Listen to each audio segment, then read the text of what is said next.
You crush the call, the demo hit, they were bought in, man. It looks so good. They just got to take it to their team and they're good to go. And all of a sudden, they ghosted you.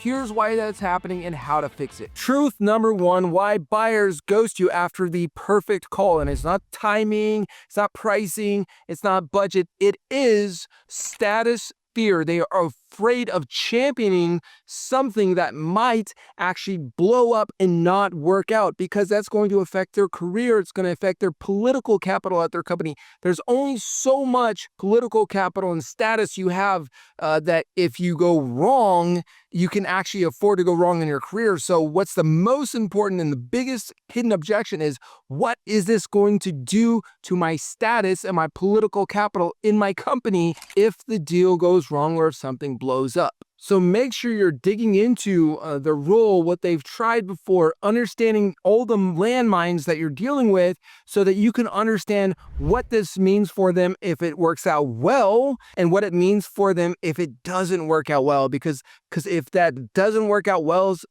pretty impactful on their career and on their reputation, then it's going to usually just be status quo, don't change. So it's not just this big outcome they care about. What they mostly care about is not having the risks. They don't want risks. They would rather have a little bit of an upward trajectory or a status quo or a slight dip. That's okay. What they don't want is a risk where if things go wrong, it's going to really wreck the thing. So make sure to dig in early what this means for them, both positive and negative, if it doesn't work out, and what happens if they don't hire a solution at all for their problem. That way you can really contrast with them doing nothing is actually costing them more than trying this out even if it goes south. Or if you have just a really good offer, like we have such a good offer, we're highly pay for performance at our company that it's such a no-brainer even for big enterprise companies to hire us out and test us out, which I think is the best way, is just to change your offer so that it's like no risk for the person, very low entry point.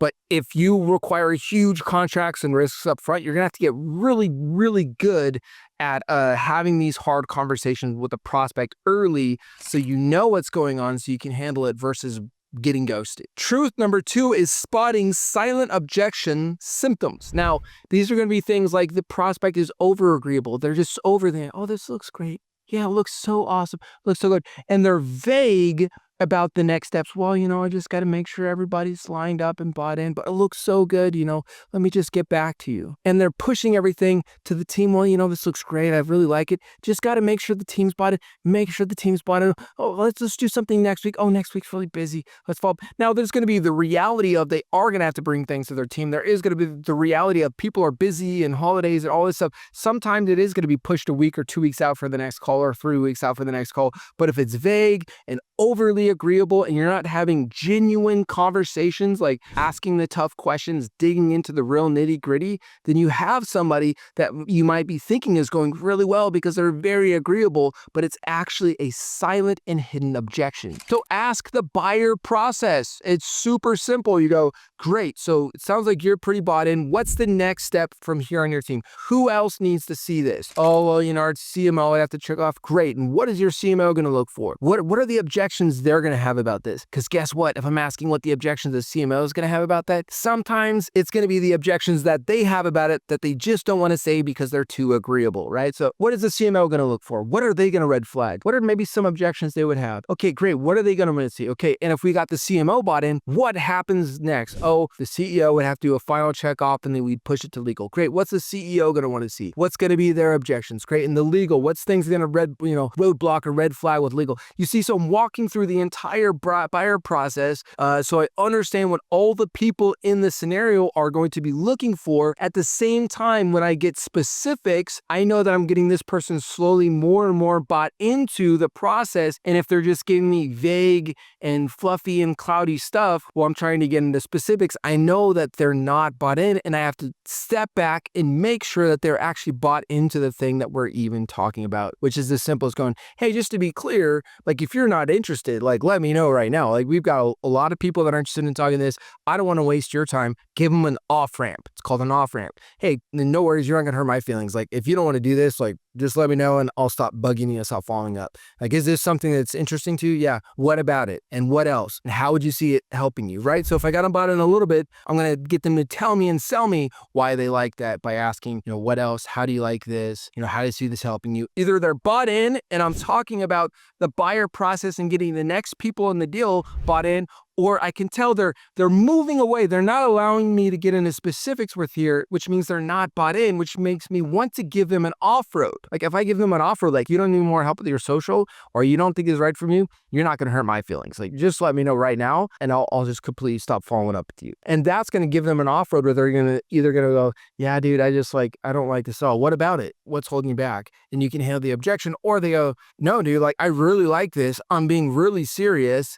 And then you can go through the buyer process. So these are really great things to do when you have a very agreeable prospect that is hiding objections. Truth number 3 is 3 questions that you can use to flush hidden fears. Number 1 is, if this works, who benefits the most? Future pacing, status incentive, understands who's going to benefit the most from this. Question number 2, if this fails, who takes the hit? So I allowed them to future pace positive and I allowed them to future pace negative. This is going to reveal their inner fears. It's going to allow us to understand the negative consequences for our buyer if this thing blows up. Number 3 is, who do you think will push back and what will they say? Again, this is going to allow me to unearth hidden fears and objections that they have, because they're going to probably bring up things that they have, fears and objections, but it's also going to allow me to start understanding the entire team dynamic, because in enterprise sales, you are selling to a committee of people, not just one person in most cases. And if you stayed for the bonus, these are the 3 reframes to get internal buy-in. Number 1 is make your buyer look like a genius by saying, hey, if you're talking to the director of marketing or the VP of marketing or something like that, you say,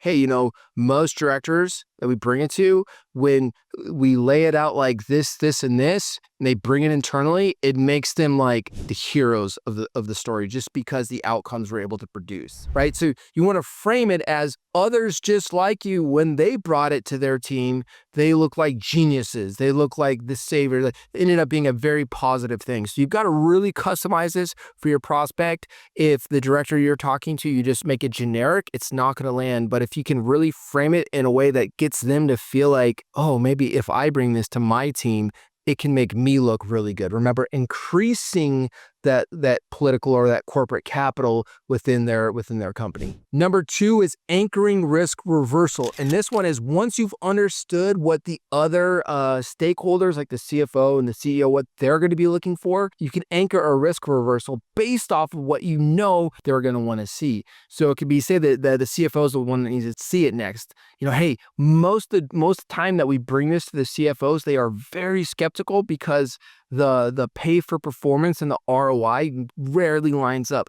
But when we bring these numbers to CFOs, like 99 times out of 100, they love the numbers that we bring to them. And then I can just make sure, just to be clear, what is it the biggest things that your CFO is going to want to see and not see in these numbers for it to make sense? And then I can get buy-in, and I can position my numbers so that when the CFO sees it, it actually makes this champion, this director of marketing or VP of marketing I'm working with, my champion, I can make them look super good while getting the CFO or the CEO's buy-in on the next step. Number 3 is frame change as leadership. Now you have to do this really well, and this is where I am going to contrast successful VPs of marketing and directors of marketing that I work with versus the ones that are unsuccessful. And this is going to be where I am going to use language like, a lot of the VPs of marketing I talk to that are just crushing it, they did this and this and they're doing these things. Are you open to hearing